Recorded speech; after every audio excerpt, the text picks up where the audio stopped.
trying to replay everything that I had in my head. Okay, sorry. Do you want me to just start from the beginning or just pick it up at Tulagi?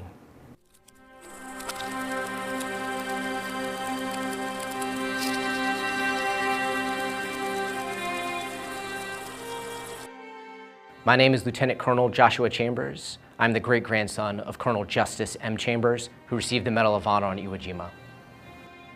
So there's a lot of fierce fighting going on in the Pacific.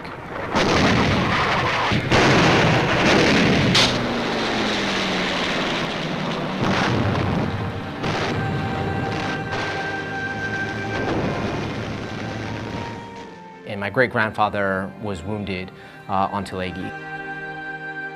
And while he was a patient inside of the hospital, the enemy counterattacked.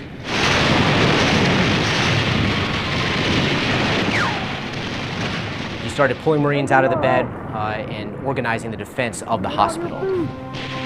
Because that's what Marines do. Marines fight. It doesn't matter if they're injured. As long as there's a breath in them, they're going to continue to fight. And they were successful in repelling the enemy's counterattack.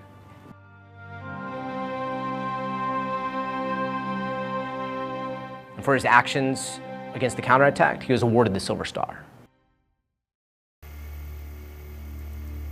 The American front lines had advanced to Guam and Saipan.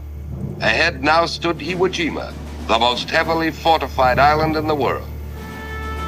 Buried deep underground lay 20 years of preparation for murder. 20,000 of their toughest fighting men waited for us to make the first move. D-Day, the beginning of the toughest 26 days in Marine Corps history. He took command of 3rd Battalion, 25th Marines just prior to landing on Iwo Jima.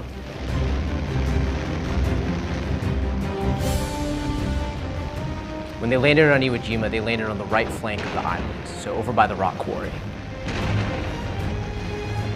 Basically, the rock quarry on the right-hand side was perfect machine gun position. Anybody landing on that beach was at risk of being annihilated by mass machine gun fire.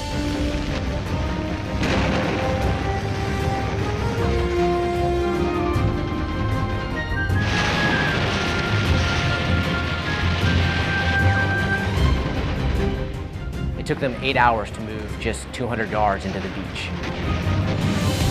By the end of the first day, they had lost more than half their officer corps and more than 500 enlisted personnel.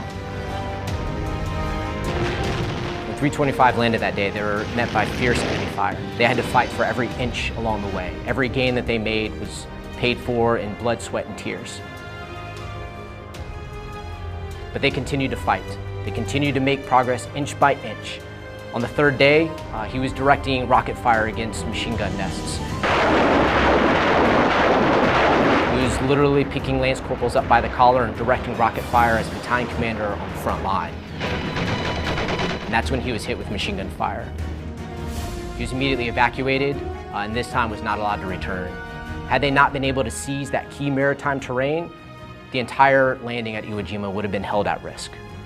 For his actions on Iwo Jima, he was later awarded the Medal of Honor by President Truman, and he was lucky enough to have his entire family present with him.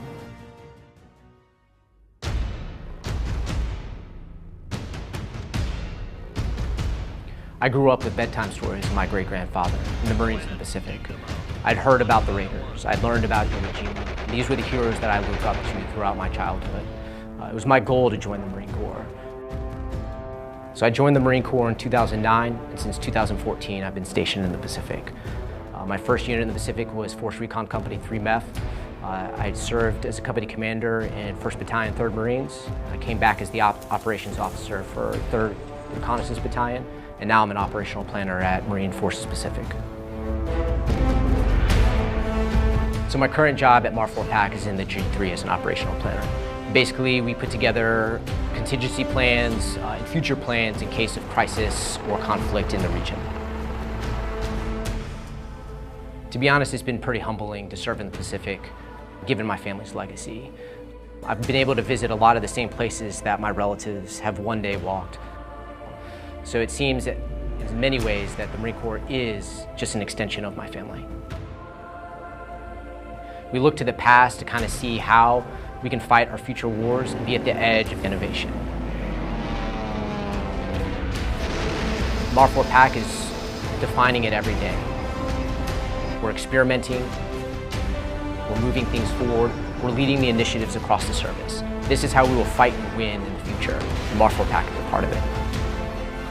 And wherever the crisis or conflict is, if America calls, Marines will answer the call. They're going to fight and they're going to win, period.